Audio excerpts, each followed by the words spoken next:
This is an introduction to the blue zone, red zone concept that we have created at Group 8 Education, and we're using this to frame the development of people towards their own leadership capacity, communications ability, in creating the conditions where they themselves and others can grow. To describe the situation quickly, and this is based on contemporary social cognitive neuroscience, we describe two parts of the brain, or two areas, regions if you like.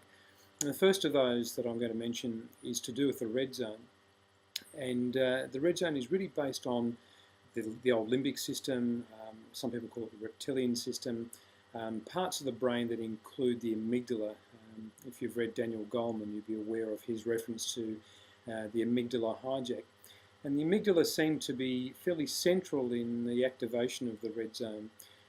This is a part of the brain that's sensitive to threat, physical threat in particular, and its purpose seems to be all around physical survival. Now, of course, in our current world, the need for physical survival has diminished to the degree quite significantly, where we possibly don't need to respond in that particular state as often, and it's probably maladaptive. But aspects of the red zone, given that this is where it is centred, that the red zone is very much focused on the self rather than others.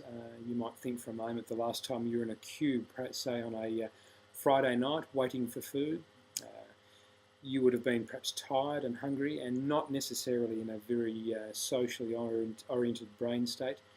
And you would have noticed that if someone had pushed into that queue at that point, perhaps your first thought would have been, I was here first. It's an example of the way that we think when we're largely in our red zone. This part of the brain is sensitive to threat. It's aware of things and builds a threat-aware state, if you like.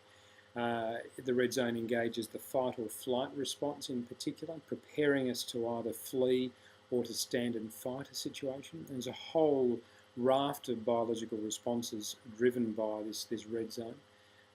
It's very resistant to change. It's around, let's keep things the way I know them. Let's not learn something new in particular. And accordingly, the learning that occurs when we are in our red zones is either strongly negatively emotional, or indeed it's low level in the sense that we can't engage higher order learning to a great degree.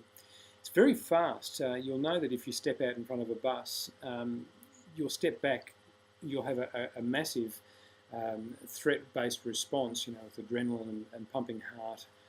And it will take a second or two, then you'll think, whoa, what happened then? And so that the cognitive thinking part of the brain takes some time to catch up to this red zone state, which is very, very fast. And by efficient, I mean that it uses very, very few resources, resources that include oxygen and glucose. The other aspects of the red zone include engaging impulsive desires. So when we're really angry and we want to thump someone, the red zone is really about, let's do this. It's where we tend to have a sense of fear, depression, anxiety, what we'd know as the negative emotions. Interestingly, it's highly developed at birth, which makes sense. We want to be in a state of being ready to engage our survival response right from a very young age. And it's a part of the brain that tends to be characterised by pessimism. Now, as I bridge across and start to talk about the blue zone, there's one concept here that I need you to understand, and that's that the brain is relatively fixed in its energy usage. It tends to use about 20% of the energy budget, if you like, of the whole body, which is a very large part of our whole energy budget. And that's the case whether, largely speaking, whether we're asleep, awake, writing, working, exercising, watching television, it's much the same the whole time. So that means if we activate one part of the brain, it's often at the expense of high activity of another part of the brain. So if we engage our red zone strongly, then that will be at the expense of the blue zone. So let's talk about the blue zone briefly. The blue zone is really centred around this forehead part of our brain, the prefrontal cortex. Roughly speaking, if you take a line through our eyes, back to our temples and across the top, it's this large part in front of our skulls here, or behind the skull actually, but front part of the brain. This is where we feel affiliation, generosity, goodwill. It's a massively complex but human part of the brain. It's where we understand the state of others. It's where we monitor mistakes. It's where we tend to feel self-identity. It's largely speaking often referred to as the CEO of the brain, where it's in touch with and makes decisions about many, many other parts. In fact, it's connected to all other parts of the brain. It's where you daydream, it's where you're reflective, it's where you consider options. If you think, how could things be? That's really engaging the blue zone. It's adaptive, it's where you make decisions. It's, as I mentioned, creative, imaginative, and it's where higher order learning occurs. And so if we want to, for instance, engage moral decision making, which is about how should I behave, how should I act, really this is a prefrontal cortex part of the brain. And so morals often will come from making strongly moral decisions, will arise from this blue zone state. This is at the cost of how fast and how resource intensive it is. In fact, this part of the brain is slow compared to the red zone. It takes time to get up to speed, and it's very intensively using oxygen and glucose.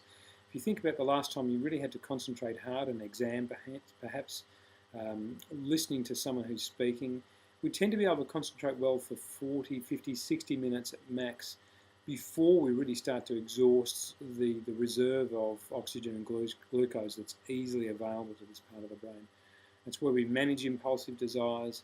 And interestingly, it's not fully functional to adulthood. It's where we're optimistic. And this is really, as I've said before, this lovely, generous, creative, collaborative, compassionate, human part of the brain. So quite clearly, in the balance of our day-to-day activity, the red zone has its place, probably not very much of our day these days, but it may need to be engaged. However, it tends to be engaged more often than it's really needed to be effective.